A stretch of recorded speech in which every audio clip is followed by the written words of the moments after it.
Hello' স্বাগতম জনাইছোঁ আপোনালোকক এছামিছ এক্সাম গেজেটলৈ।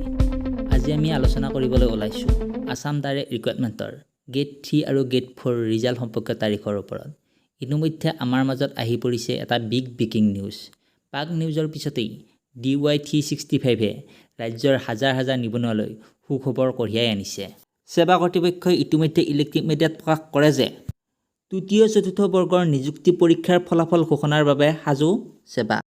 14 লাখ পৰীক্ষাৰ্থীৰ উত্তৰ বহি পৰীক্ষা প্ৰক্ৰিয়া সম্পূৰ্ণ হোৱা বুলি ইতিমধ্যে প্ৰকাশ কৰে। দিছপুৰৰ গ্ৰীণ ছিগনেল পালেই সেৱা কৰ্তৃপক্ষই যিকোনো মুহূৰ্ততে ঘোষণা কৰি দিব পাৰে 26,000 নিযুক্তিৰ ফলাফল। বৰ্তমান তেওঁলোকে কোনো নিৰ্ধাৰিত তাৰিখ জনোৱা নাই যদিও অক্টোবৰ মাহৰ তৃতীয় সপ্তাহত ইয়াৰ ৰিজাল্ট পোৱাৰ পূৰ্ণ সম্ভাৱনা আছে। যদি আপুনি প্ৰথমবাৰ আমাৰ চেনেলটো ভিজিট কৰিছে, এনেকুৱা নতুন নতুন ভিডিঅ' পাই থাকিবৰ কাৰণে আমাৰ চেনেলটো লাইক, শ্বেয়াৰ আৰু ছাবস্ক্ৰাইব কৰিব। ধন্যবাদ।